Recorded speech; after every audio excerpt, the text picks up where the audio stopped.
Have you ever felt like you were doing everything right, but still, nothing changes? You meditate, you give thanks, you read books, you repeat affirmations, you think positively, you strive to keep the faith, but inside, you still feel an emptiness that no one sees, a silent anguish that whispers day after day. Why doesn't life correspond?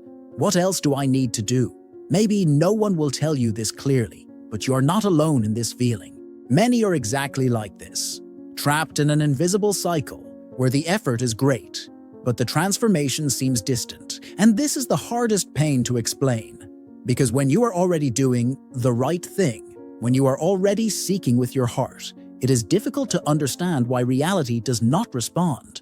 But today, I want to show you something that almost no one talks about: a hidden code. A practice so subtle that it has been ignored for generations, but that transforms everything when applied with truth.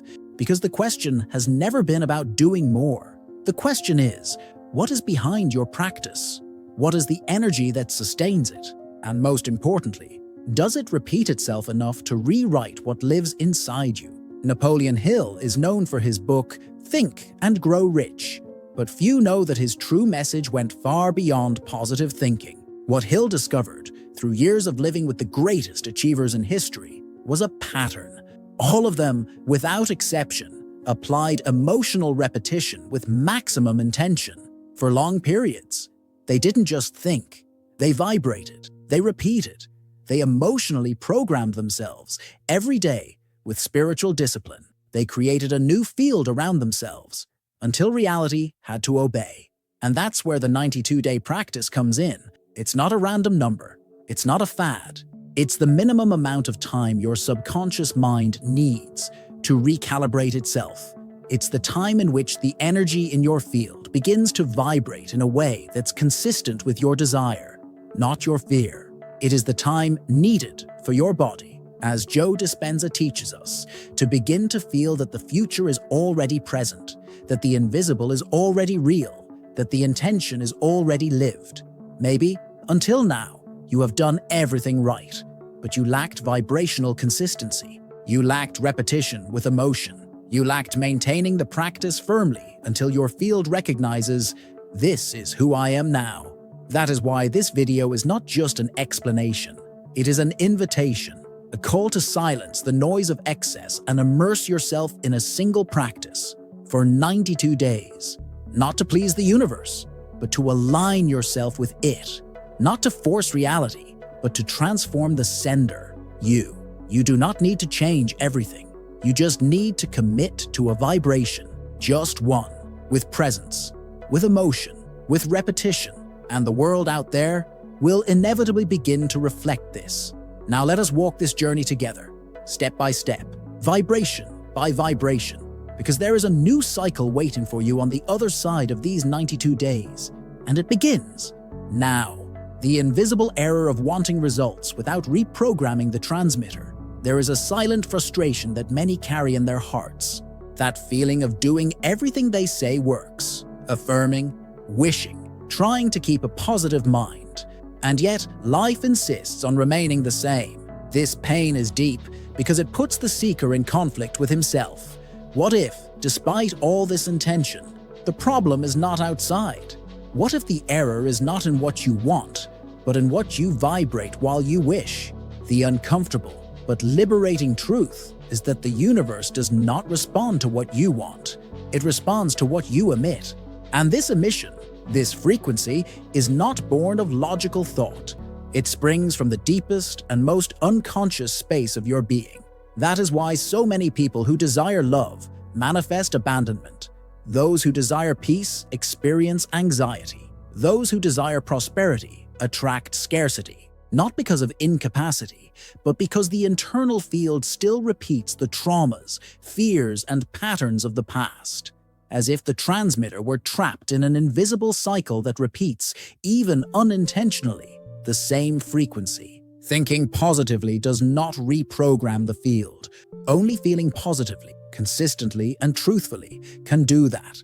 And here is the key point that Napoleon Hill understood with a clarity that few have absorbed. Before seeking the result, one must become the vibrational channel capable of sustaining it. Because wanting a new destination with the frequency of the old self is like trying to tune into a new station without changing the dial. This is where many journeys get stuck, because the focus is on the result and not on the transmitter. It is on what one wants to achieve and not on what one needs to embody. But reality is relentless.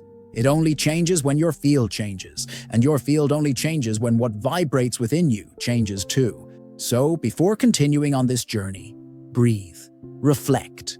Maybe you are not failing in your desires. Maybe you're just trying to skip the most important part, reprogramming the sender. It's not about attracting with force. It's about emitting with truth. And that, my friend, starts within, always within. The original concept of definite main purpose, Hill, and why 92 days is the time to recalibrate the subconscious mind. Napoleon Hill did not write to motivate. He wrote to decode. His words are not catchphrases. They are maps for a mind aligned with what it wants to create. And perhaps the most overlooked point of his work is precisely this: the almost brutal clarity that without a definite purpose, the mind goes astray. And where there is a dispersion, there is no manifestation, only noise. Hill called this definite main purpose, a direction so clear, so emotionally rooted, that no amount of doubt could erase it. It is not just any goal. It is an internal decision that vibrates, that pulsates, that echoes. And that decision to become real must go beyond the rational layer. It must descend into the unconscious, into the body, into the field. That is why time matters. It is not a one-time practice. It is about creating coherence between mind, emotion, and vibration. And as Joe Dispenza's studies have shown, this coherence is only established when there is enough emotional repetition to alter the body's neural and electromagnetic pathways. The body's the unconscious. The body needs to feel that what you want is already happening, and the body only feels it with repetition, emotional repetition, felt repetition, intentional repetition. That's why 92 days.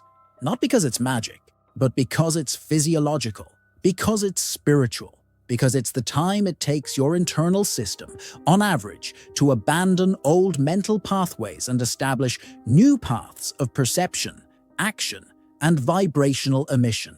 Less than that. And the frequency oscillates. More than that. And it consolidates. What you repeat with emotion for 92 days, you become. But this time is not a deadline for the universe. It's an invitation for you, so that your body learns to inhabit desire and not just wish for it, so that your vibration stops asking and starts emitting, so that you stop looking for signs and start being the sign itself. So, the question is not whether 92 days work. The question is, are you willing to become this purpose daily until there is no longer a separation between what you feel and what you live? Because when that happens, what you were looking for starts looking for you too. Because most people fail to apply the law of attraction, absence of repeated emotion, and defined direction. There is a lot of talk about attracting love, attracting money, attracting peace. But few stop to realize that true attraction is not born of desire. It is born of coherence. The universe, just like life itself, does not respond to isolated thoughts. It responds to vibrational patterns, and patterns only exist when there is repetition, repeated emotion, clear direction, maintained frequency. That is why so many people are frustrated with the law of attraction, because they heard that all they had to do was visualize. All they had to do was think. All they had to do was ask. But Hill, Dispenza, Neville, none of them said that was enough.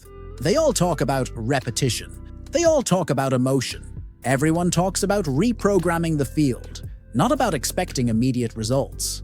Visualizing without emotion is just imagining. Imagining without repeating is just dreaming. Dreaming without direction is just dispersing energy. And where there is dispersion, there is no creation. Reality does not bend to the passing whim. It bends to continuous vibration. to the vibration that remains even when nothing seems to change, to the vibration that insists, not out of desperation, but out of inner certainty. Napoleon Hill made this clear. Burning desire is not an anxious desire. It is a firm, centered, determined vibration. It is the faith that repeats the inner truth until the external world is forced to listen. And this truth only takes hold when what you feel, day after day, supports what you have chosen as your destiny. The secret is not in trying harder, it is in repeating better, repeating with presence, with intention, with lively emotion, because it is emotion that records. It is emotion that shapes the unconscious. It is emotion, repeated with direction, that transforms the field around you. Without this, spiritual practice becomes an attempt, and the attempt carries doubt. But with that, the practice becomes a mission, and the mission carries certainty. And it is this certainty, vibrational and constant, that makes the invisible begin, little by little, to become visible. How distracted dopamine sabotages your manifestation, and how to reverse it with emotional repetition. We live in an era where everything pulses at high speed. The notifications, the comparisons, the constant distractions. And what does this do to our energy? It fragments. Focus is lost. Vibration is diluted. The mind starts to jump from desire to desire, from goal to goal, without taking root in any of them. And when energy doesn't take root, it doesn't flourish. Neuroscience helps us understand why. Dopamine is the name of the neurotransmitter of desire, anticipation, and reward. But when we are constantly exposed to fast and superficial stimuli, such as social networks, instant messages, and promises of quick results, the brain learns to seek immediate gratification. This creates an impatient mind, disconnected from depth and hostage to the shallow now. Napoleon Hill wrote for an age without the internet, but the principle he revealed becomes even more urgent today. Directed focus with consistent emotion is the key to conscious creation. The opposite of this is distracted dopamine, which keeps us busy but empty, full of desire but without direction, and most dangerous, with the false sensation that we are progressing, when in fact, we are just consuming more stimuli. Joe Dispenza talks about the importance of emotional repetition to break the body's automated cycle and reprogram the electromagnetic field we emit. This doesn't happen when you get emotional for a minute and then go back to being distracted for hours.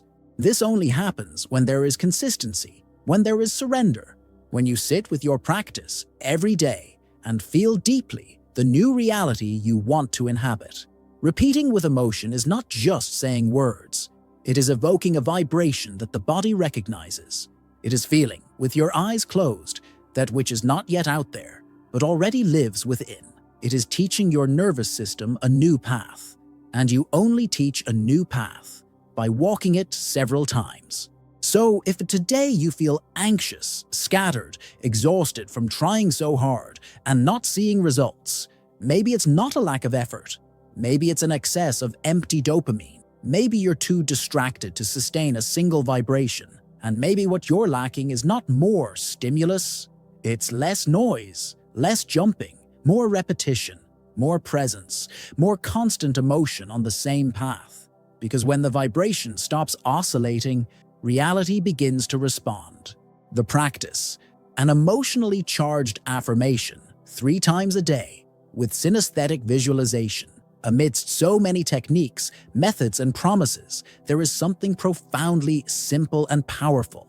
Repeating, with true emotion, a single affirmation that summarizes the reality you want to live. 3 times a day, every day, like a sacred ritual. Not as a mental command, but as a vibrational invocation, like a reunion with that which you know in your soul is already yours. This affirmation is not magic in itself. It becomes powerful when it charges energy, when it is not said automatically, but felt in the body. And to do this, you need to go beyond words. You need to activate your senses.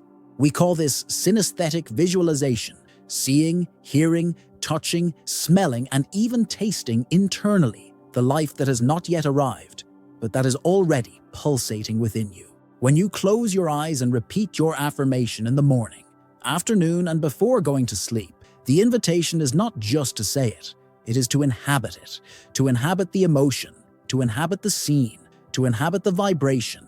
If your phrase is, "I am prosperous and secure," then see the details of your new life.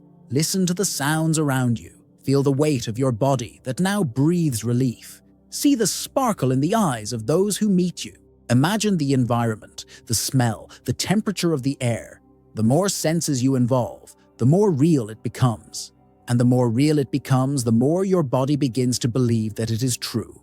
And the body, as we already know, is the unconscious. It does not distinguish reality from imagination. It only responds to what it feels with repetition. Napoleon Hill, in his language from the last century, already indicated this. He spoke of autosuggestion, but what was behind it was deeper, repeating with emotion until the entire being converted to the new belief. He knew that emotion is the seal of creation. Emotion is what fixes. Emotion is what attracts. 3 times a day, no more, no less. 3 moments where you pause the world, silence the urgencies, and choose to feel your highest truth.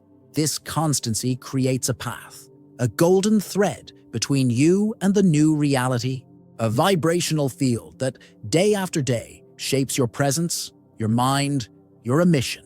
And this emission is what begins to alter the field around you. It's not about speaking beautifully, it's about vibrating truth. And truth, when repeated with love and firmness, moves worlds.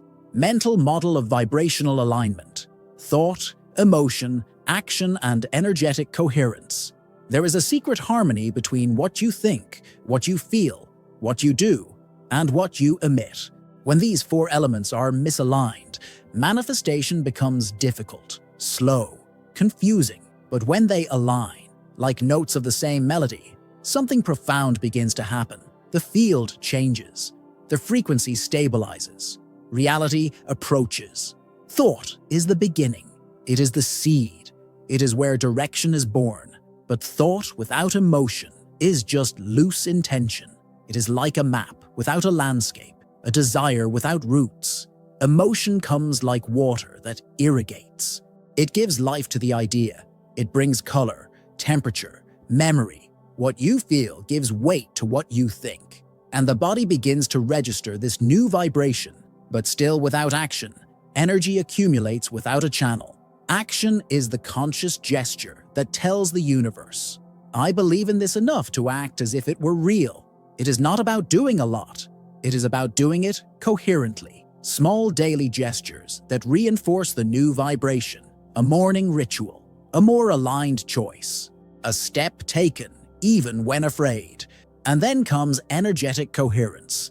It is the invisible link between these 3. When what you think, feel, and do is in harmony, you become a field.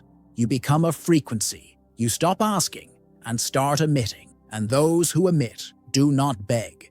Those who emit attract. Coherence creates strength. Coherence silences the noise. Coherence makes vibration magnetic. Napoleon Hill spoke about this when he insisted on persistence, clarity of purpose, and applied faith. He knew that results do not come from disconnected actions. They come from a whole being vibrating in the same direction. Dispenza confirms this in his modern language. The body learns when there is coherence between brain, heart, and movement. And when this happens, the surrounding field aligns. You don't need to be perfect. You need to be coherent. You need to feel what you think. Act as if you already believe. Emit as if you already live. And repeat this harmony every day until it is no longer a practice, but a presence. Because when this happens, what seemed distant begins to vibrate close by. Not because you ran after it, but because you have become the meeting point between intention and manifestation, the silence between intention and reality. How to respect quantum time without anxiety. There is an interval, a sacred space between what you vibrate and what the world begins to reflect. And it is in this space that many souls get lost, because that is where silence lives. A silence that seems like absence, but is an invisible construction. A silence that, for the impatient sounds like refusal, but that, for the awakened, is the confirmation that something is being prepared. Napoleon Hill called this persistence. Dispenza calls it the collapse of the quantum field. Both speak of the same thing. There is a time between sowing and harvesting, and this time does not obey the logic of haste. It obeys the frequency of coherence. It is a time of energetic gestation, where the field needs vibrational stability to reorganize the pieces of reality around the new you. Imagine a seed. You plant it. Watering it too much does not make it sprout faster. Yelling at the earth does not speed up the process. Demanding the sprout day after day only creates anxiety. What the seed needs is constancy. It is care. It is silence. It is time. The same thing happens with manifestation. When you plant a new vibration, it needs to remain active, even without immediate results. That is where faith is tested. Not blind faith, but vibrational faith. A silent certainty that does not depend on external signs to stay alive. And that is the greatest challenge of the practice. Not the beginning, but the maintenance of the field. Sustaining the new frequency, even when nothing around seems to have changed. Because it is precisely at this point that most people retreat, give up, change their desires, change direction, and so the cycle starts over again, day after day, without ever giving the field time to consolidate the invisible. This silence is not punishment. It is preparation. It is maturation. It is the field adjusting possibilities, aligning people, dissolving resistance. It is life organizing, in hidden layers, what you are already vibrating. And the calmer your vibration is in this space, the faster the response will be. Not because you applied pressure, but because you learned to emit and trust, to maintain the frequency, even in the dark, to repeat the emotion, even without proof, to walk as if you already know the way, even when the ground still seems absent. This silence is the womb of reality, and everything that is born, great, begins in it.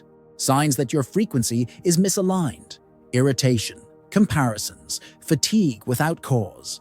It is not always easy to notice when the frequency has changed, when what you vibrate is no longer in tune with what you desire, but the body feels it, the soul whispers.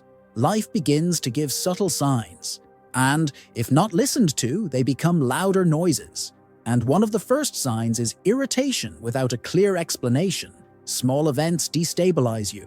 Patience runs out easily. The world seems harsher, more demanding, heavier. This is not just fatigue, it is vibrational misalignment. Another sign is constant comparison. The gaze that, instead of turning inward, projects outward. You start to measure your life with someone else's yardstick. You start to question your time, your journey, your vibration, because the other person's grass seems greener. But the comparison is born from an internal emptiness that has lost connection with its own purpose. When you are aligned, there is no need to compare. There is presence, there is confidence, there is serenity, and then comes the causeless tiredness. Not a physical tiredness, but an exhaustion that seems to weigh on the soul, as if each step required more than it should, as if the lightness had disappeared, as if the spiritual practice, once alive, had become an obligation.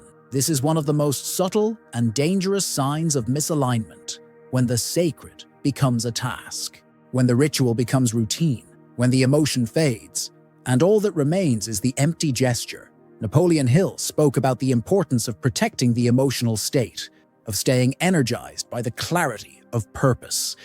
And this is only possible when you recognize deviations before they grow. Joe Dispenza, in turn, teaches that the body goes into automatic repetition when the emotion is extinguished, and that without living emotion, there is no living creation. That is why these signs are not punishment. They are compasses. They are showing you that something needs to be recalibrated, that perhaps it is time to silence a little, to look more gently within, to remind yourself why you started, to recover the original vibration, the one that connected you with truth and not with demands. Because alignment is not about perfection, it is about presence. It is about returning to the center each time the frequency oscillates. And that is what makes your journey true. Not the absence of deviations, but the courage to return as many times as necessary until the body, mind, and soul sing in the same note again. Why your environment decides your success, according to Hill and the neuroscience of social influence. You can have the highest intention. You can repeat your affirmation with presence. You can cultivate a strong and constant internal vibration. But if your environment is in dissonance with this frequency, something starts to crumble inside. Not for lack of personal strength, but because the field around you influences, and greatly influences, the field you are trying to build. Napoleon Hill already warned, the circle around you shapes your thinking, your decisions, and even your beliefs. He spoke of the influence of the dominant mental group. What he was describing, in other words, was an energetic principle. The vibration of others has the power to activate, neutralize, or contaminate yours. And contemporary neuroscience confirms this with studies on emotional resonance and social electromagnetic fields. Our brain mirrors, our body absorbs, our vibration adapts, even without wanting to. This is why you can feel deep peace after an encounter with someone, and at another moment, feel drained just by being in a place where the frequency is dense. This is not weakness. It is energetic sensitivity. It is subtle perception. And those who are in the process of internal transformation need to be aware of this more than ever. When you begin a deep vibrational practice like the 92-day practice, your field is still fragile and in formation. It is like a new plant, just sprouting, that cannot yet withstand strong winds. Therefore, caring for your environment is not a luxury. It is spiritual protection. It is vibrational awareness. Being around people who do not understand, who doubt, who mock, or who are stuck in patterns of emotional scarcity can, little by little, erode your energy. Not because you want it to, but because you feel it. Joe Dispenza teaches that environments repeat realities, and to break a cycle, sometimes it is necessary, for a while, to distance yourself from the frequency that created it, not out of arrogance, but out of vibrational self-love. What you consume, hear, read, feel, all of this makes up your field. All of this shapes what you emit. All of this influences what you attract. The environment does not decide for you, but it can strengthen or sabotage your decision. It can nourish or undermine your faith. It can be support or resistance. Therefore, when you choose to commit to a new vibration, remember, protecting the environment is protecting the seed, and every seed needs fertile soil, soft light, and constant care. Only then will it grow strong. Only then will it flourish. Only then will it overcome time. Fatal error. Using the practice out of desperation, not vibration.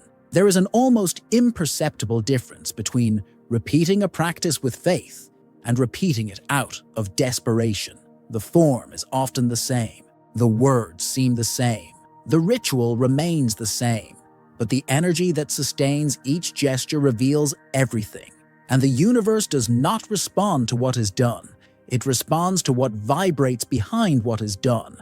When you use the practice as a last resort, as a desperate attempt to control reality, it ceases to be a seed and becomes a plea. When you repeat an affirmation with fear, in a hurry, with internal pressure, the field feels it. And instead of expansion, you create contraction. Instead of openness, you vibrate need. And need, when vibrated, does not attract solutions. It attracts more mirrors of lack. Napoleon Hill did not talk about desiring desperately. He talked about desiring clearly, constantly, and with conviction. A faith that does not beg, but affirms. That does not demand, but aligns. That does not ask for proof, but offers presence. Desperation is an energetic noise. It tells the field, I still do not trust. And this lack of trust contaminates the practice, no matter how beautiful it may seem on the outside. Joe Dispenza explains that the coherence between emotion and intention is what collapses reality in the quantum field. But if the emotion is anxiety, fear, frustration, the intention loses strength, because it is not the desire that creates, It is the frequency sustained with truth, and that requires honesty. It requires you to look inside and ask, am I vibrating faith, or am I just trying to protect myself from pain? Because the difference is subtle, but it defines everything. Faith is not the absence of fear. It is the decision to remain vibrating above it. And this only happens when the practice is done through vibration, when the gesture carries surrender, not control, when the repetition is loving, not anxious. What transforms is not the practice done in desperation. It is the practice done in alignment.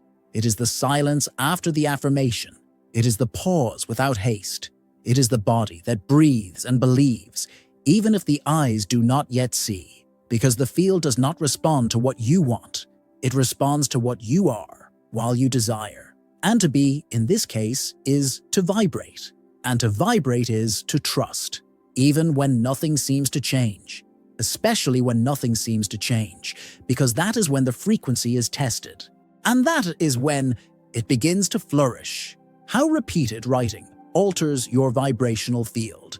There is something profoundly sacred about the act of writing, not just as a record, but as a ritual, as a way of anchoring in the visible world that which previously existed only as an idea, as an intention, as a desire floating in the invisible. Writing repeatedly, with emotion, is like recording a new code in your own field, a vibrational message that is gradually absorbed by the body, the mind, the unconscious.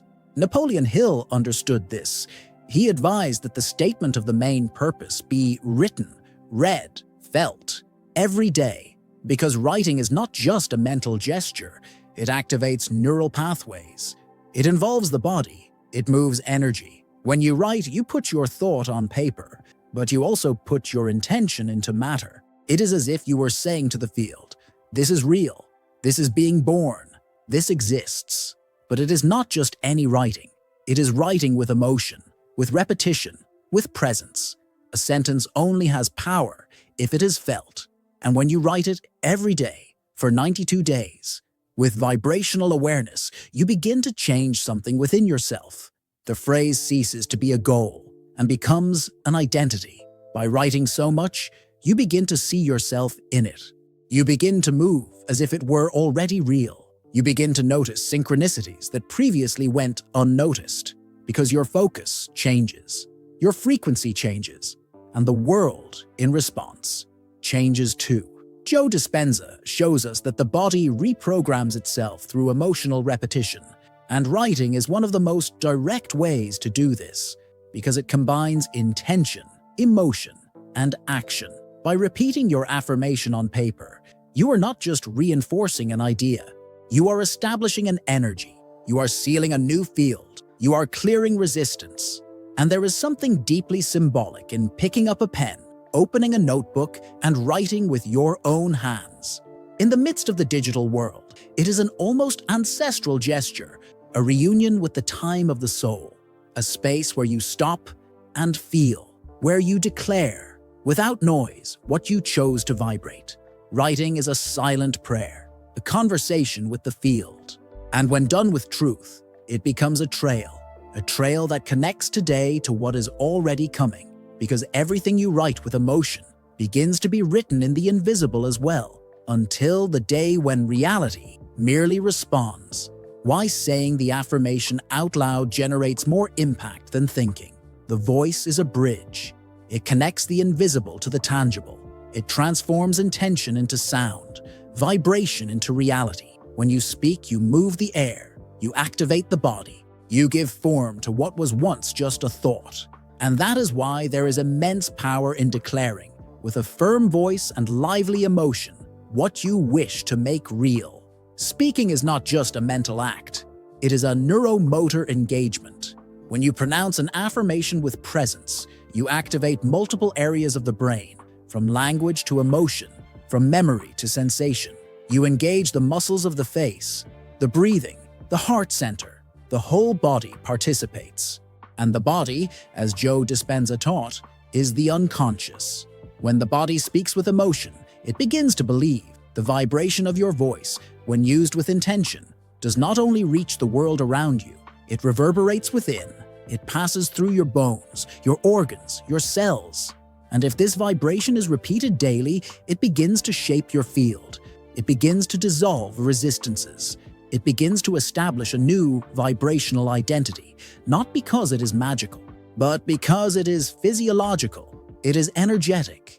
It is real. Napoleon Hill understood this when he asked that the purpose be declared out loud twice a day. He knew that the emotion needed to find a channel, that the affirmation needed to leave the mind and inhabit the air. It needed to become sound, rhythm, resonance. Because when you speak truthfully, not only do you hear, the field hears, reality hears. And here, once again, the key is emotion. Talking for the sake of talking does not transform. Talking with emotion, yes.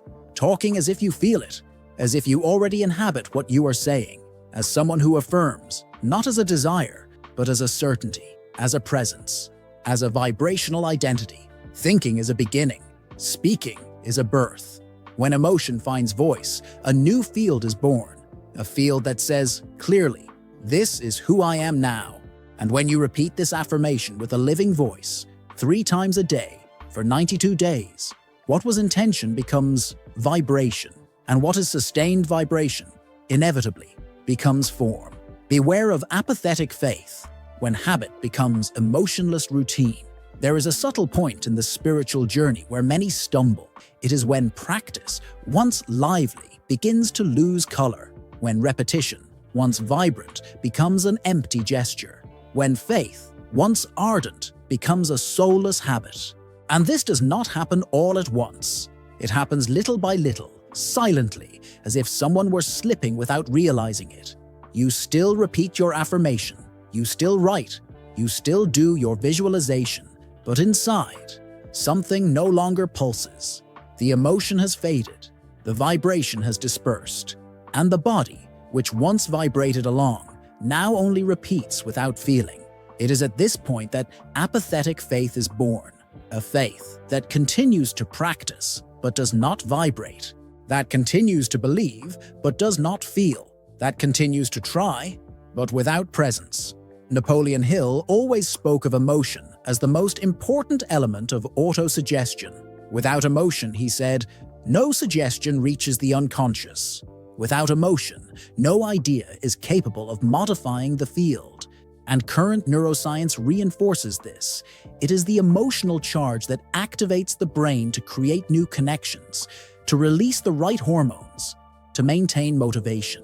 When faith becomes routine, the soul no longer listens, because the soul does not respond to automatic gestures. It responds to truth, and truth is what you feel while practicing. It is what pulses in your chest. It is the heat that rises when the phrase is said with the heart present. That is why it is necessary to review, breathe, rekindle. Ask yourself, am I still here with soul? Or am I just repeating it out of fear of stopping? It is not about abandoning the practice.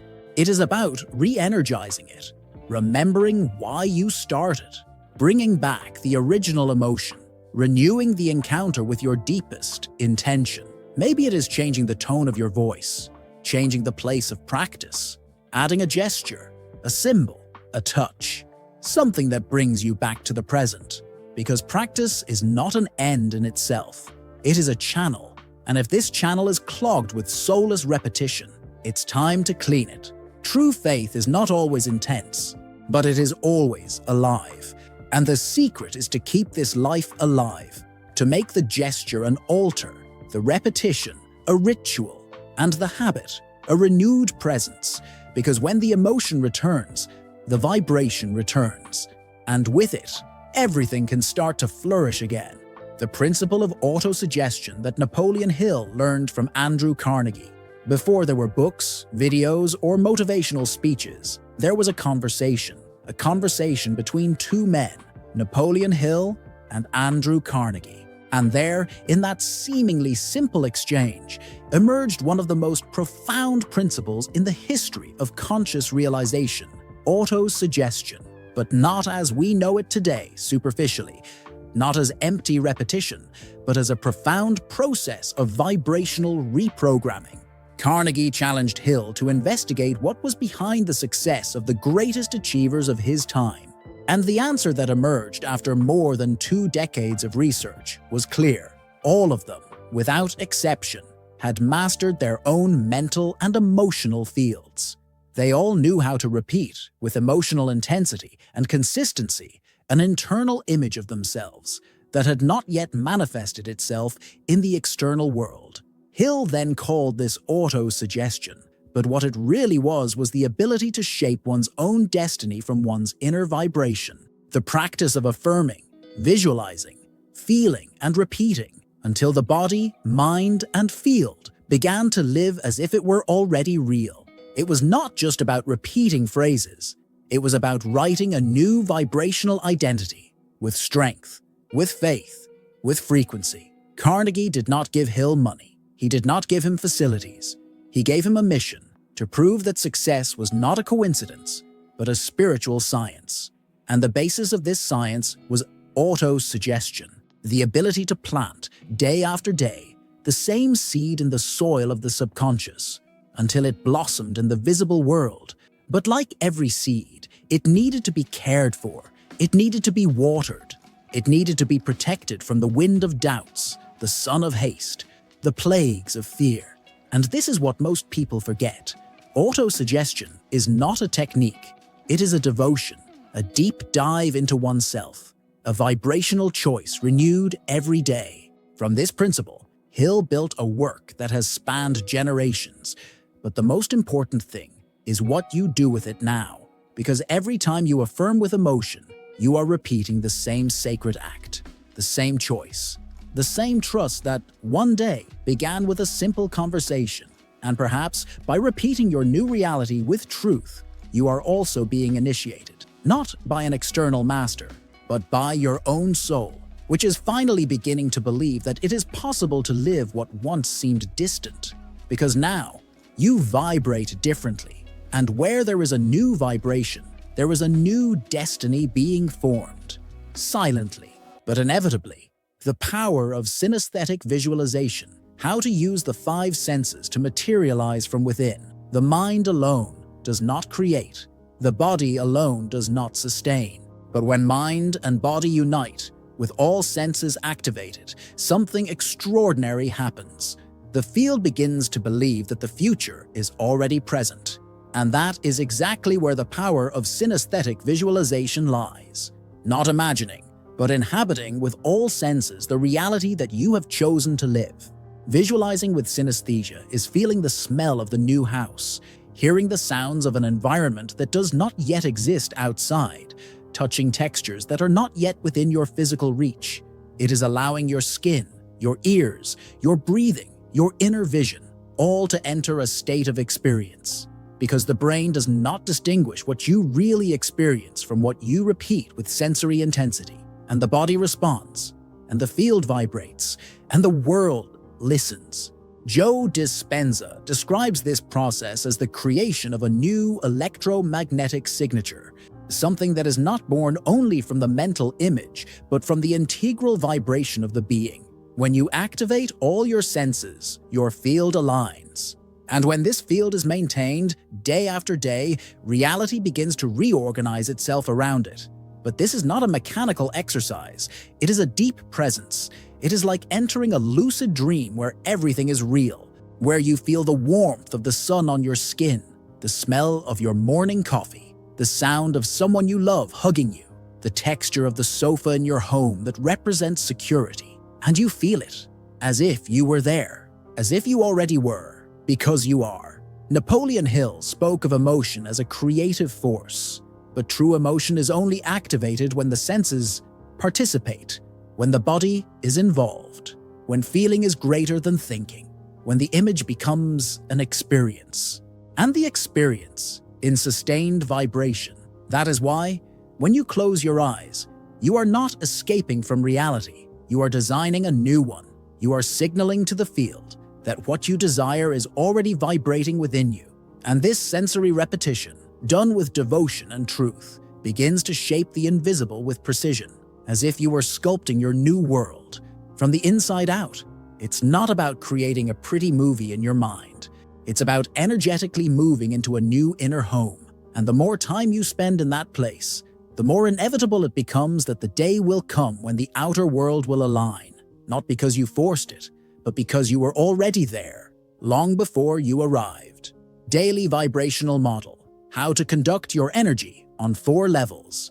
True transformation does not happen by chance. It is cultivated day after day in each silent choice you make. And for this change to take root, it is essential to align your energy on 4 levels: mental, emotional, physical, and spiritual. Each of these aspects is a gateway to your vibrational field. And when they are all in harmony, you become an open channel for conscious manifestation. On a mental level, everything begins with thought. The quality of your thoughts shapes the frequency you emit. Therefore, when you awaken, it is essential to consciously choose what you will think. Instead of getting lost in worries or distractions, direct your mind to affirmations that reflect the reality you wish to create. Repeat them with intention, allowing each word to become a seed planted in the fertile soil of your mind. On an emotional level, energy intensifies. Emotions are the fuel that gives life to thoughts. When you feel gratitude, love, joy, or confidence, you raise your vibration and strengthen the field around you. So after your affirmations, allow yourself to sink into these emotions. Feel them as if you were already living the reality you desire. Let them permeate every cell of your body, creating a resonance that attracts aligned experiences. On a physical level, your body becomes the instrument of manifestation. The way you move, breathe, and care for yourself directly influences your energy. Practices such as conscious breathing, standing up straight, and intentional movements help to anchor your desired vibration. As you walk, feel confident. As you breathe, imagine yourself absorbing light and exhaling any tension. Transform each daily action into a ritual of alignment. On a spiritual level, you connect with something greater. It is the space of silence, presence, and surrender. Set aside time to meditate, contemplate, or simply be in communion with what you consider sacred. In this state, you open yourself to insights, intuition, and a deep sense of purpose. This is where the magic happens, where the invisible begins to become visible. By integrating these 4 levels into your daily routine, you create a coherent and powerful vibrational blueprint. It's not about perfection, it's about presence. It's about returning whenever necessary to the center of your being, because it's in this space of alignment that true transformation flourishes. And by cultivating this practice for 92 days, you not only shift your energy, but also the reality it attracts. Quantum mirror exercise, saying your statement while looking into your shadow's eyes. There comes a time in the journey when it's not enough to just repeat it. You have to face it, and we're not talking about facing the world. We're talking about looking at yourself, seeing yourself completely, with lights and shadows, with dreams and fears, with everything you've been trying to ignore, because it's precisely in that denied part that the deepest power of transformation lives. Saying your affirmation while looking directly into your own eyes in front of a mirror may seem like a simple gesture, but it's not. It's a ritual, a portal, a silent confrontation between who you were and who you are becoming. And above all, it's an act of radical presence. Because when you look into your own eyes, without running away, without looking away, you begin to see beyond appearances. You see what still hurts, what still hesitates, what still awaits permission to blossom. This exercise is not about convincing, it's about integrating. It's about recognizing that your shadow is not your enemy. It is the part that most needs the new vibration that you are building. And by saying your phrase while looking at it, you begin to dissolve the internal conflict.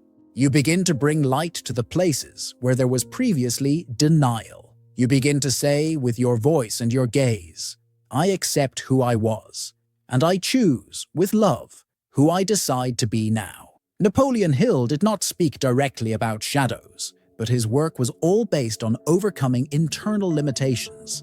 And there is no true overcoming without encountering what has been forgotten. Joe Dispenza points out that healing begins when we stop running away and choose to feel. When we look at fear and remain at a high frequency, when we do not stop vibrating even in the face of pain, saying your affirmation in the mirror with emotion, with presence, with firmness, is telling your story that it no longer defines your future. It is telling your unconscious that the new version of you is not a mask, but a truth that is taking hold. It is activating the coherence between voice, body, image, and field. And when you repeat this for days, weeks, months, something opens, something releases, something heals. Because every word spoken into the eyes of your own soul has the power to reshape what you believe about yourself. And when that changes, everything changes.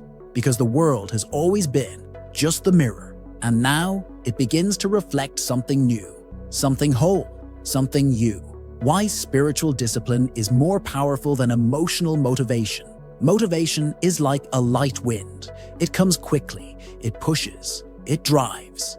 But it also leaves just as quickly. A video inspires, a phrase touches, a song ignites something, and for a moment, everything seems possible. But the next day, the body gets tired, the mind goes back to automatic, emotions fluctuate, and what was enthusiasm turns into doubt, turns into tiredness, turns into giving up. That's why motivation, no matter how beautiful it may seem, doesn't sustain transformation. What sustains is spiritual discipline. It's the decision to continue, even without the will.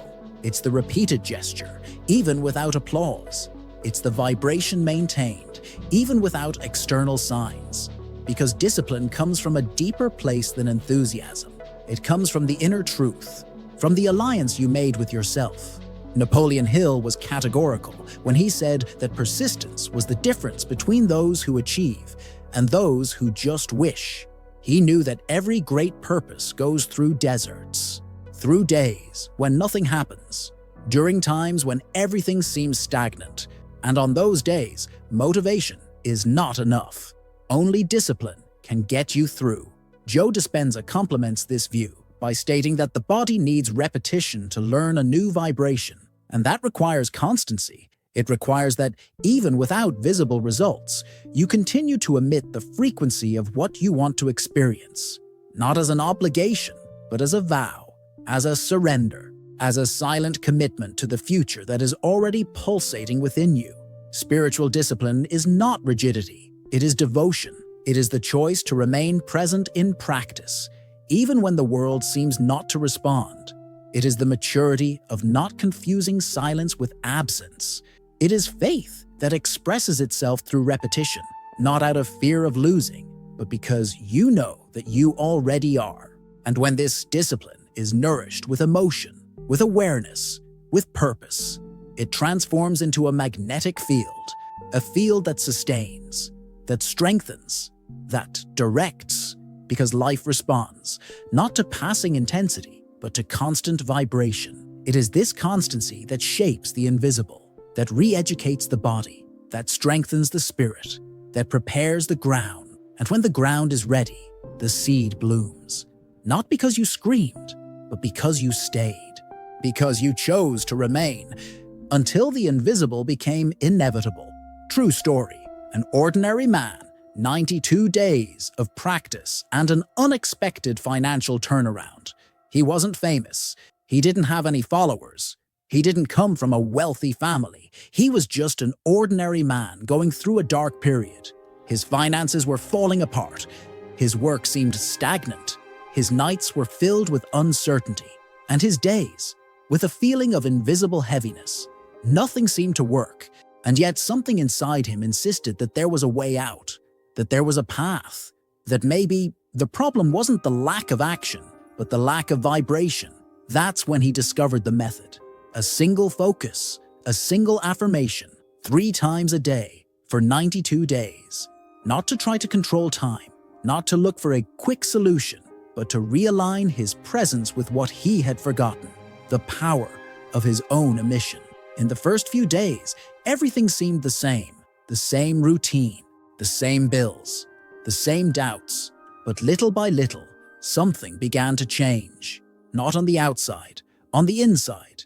His body became lighter, his mind was clearer, his confidence was more stable, and when he reached the halfway point, he was no longer the same, not because life had changed, but because he had changed first. And that was when reality responded. An unexpected proposal, an old contract that resurfaced, a new partnership that appeared without warning. Everything he had been trying to achieve with effort began to flow naturally, not as a miracle, but as a consequence. He didn't stop during the 92 days, because he understood that practice was not a means to achieve something. It was a way of living, of remaining vibrating in what he desires, of sustaining the field, even when the world is still waking up to respond. This story is not about money. It's about frequency. It's about what happens when you choose, every day without fail, to inhabit your new identity. It's about the inevitable return of what was emitted with truth. Because as Hill always said, faith applied with persistence moves mountains. And as life proves, it also moves the details, the paths, the opportunities. This story is real, but it could be yours. Because the right frequency, repeated with emotion, changes everything, silently, profoundly. And when you least expect it, the invisible becomes visible, softly, precisely, powerfully. The silence of transformation. You change before the world notices. There is a subtle, almost invisible moment in every journey of transformation, a point where the world around you still seems the same, but something inside you has already changed. People still see you the same way. Circumstances have not yet reflected the new reality, but you feel it. Because something that used to hurt no longer does. Something that used to paralyze you no longer has the same power. Something has dissolved, silently. Napoleon Hill spoke of the vibrational overflow before manifestation, a point where the new self has already been formed in the invisible, but is still in the process of becoming visible. It is like the exact moment before dawn. The sky is still dark, but those who know the signs already feel the arrival of the light. Joe Dispenza teaches that this phase is when vibrational coherence stabilizes. The field reorganizes. The body already vibrates the new emotion. The mind already inhabits the new frequency. But the physical world, with its density, still needs time to catch up. And it is in this interval that many give up, because they think nothing is happening. But that is when everything is happening. It is in this silence that the ground is prepared, that the field is adjusted, that the invisible works. And when you remain firm, even without proof, even without external confirmation, you emit one of the most powerful vibrations that exist, that of silent conviction, that of faith without dependence, that of presence without demands. That is why true transformation never begins with applause.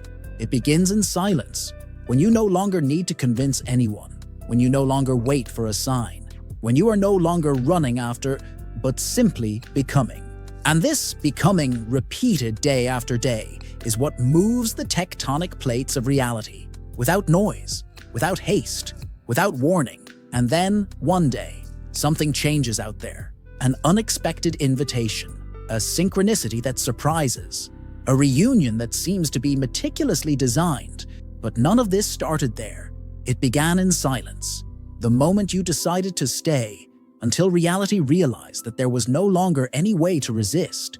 Because the world may take a while to realize who you have become, but it always responds.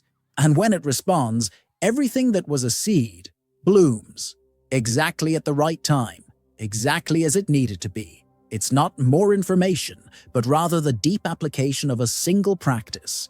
For 92 days, without fail, there is a silent illusion that haunts the spiritual and personal development world. The idea that more is better, more books, more techniques, more content, more tools. And while the search grows, the transformation does not keep up, because what transforms is not the amount of knowledge. It is the depth of application. It is repetition with intention. It is the immersion in a single practice that, with time and presence, reprograms the entire being. This video was not about news. It was about remembering the essential. That a single practice, done with soul, with emotion, with vibrational discipline, has more power than 1,000 ideas never incarnated. And this practice, when sustained for 92 days, begins to change everything. Not because something magical happens in the world, but because something profound happens within. The vibration changes, the field changes, and reality responds. Hill once said, "Your mind is a garden, and 92 days is the minimum time for the fertile soil to respond, not to shouting, but to constancy, not to despair, but to presence, not to excess, but to coherence." Joe Dispenza reminded us, the body is the unconscious, and it is through emotional repetition that a new program is written, a new vibrational signature, a new destiny. Everything that has been said here converges to a simple truth. You do not need a new life. You need a new constant vibration, one that is yours, one that is felt, one that does not depend on fleeting motivation, but on a deep decision to become what you want to live. Because when you vibrate continuously, aligned, present, life listens and responds, always. Transformative conclusion, the new vibration that awaits you. Now perhaps something in you is clearer, calmer, more whole, because this was not just a video. It was a call, a subtle reminder that you are not broken, nor behind. You are simply at the exact point where life asks for a new vibrational response. During these hours, we talked about the practice most ignored by great seekers, emotional repetition, done with intention, for 92 days. We talked about the importance of not just desiring, but emitting, of not just knowing, but sustaining, of not just practicing, but inhabiting. And all of this comes down to something simple, but sacred. Your frequency creates your reality. It always has. It always will. And by maintaining a single practice firmly, with love, with presence, with spiritual discipline, you begin to draw a new field, not in shouting, but in silence, not in haste, but in depth, not in anxious hope, but in silent conviction. Your mind is a garden, and now you have the right seed. Plant it with intention, water it with emotion, protect it with discipline, and watch, because the invisible has already begun to respond. The body is the unconscious, and everything you repeat with emotion, you become, and everything you become begins to be mirrored. You don't need a new life. You need a vibration that remains, that sustains. Let it vibrate until life has no choice but to reflect it back. And finally, one last reminder. Don't change everything. Hold firm to one practice, one frequency, one intention for 92 days, and just watch, because the world will start to change too, silently, deeply, inevitably.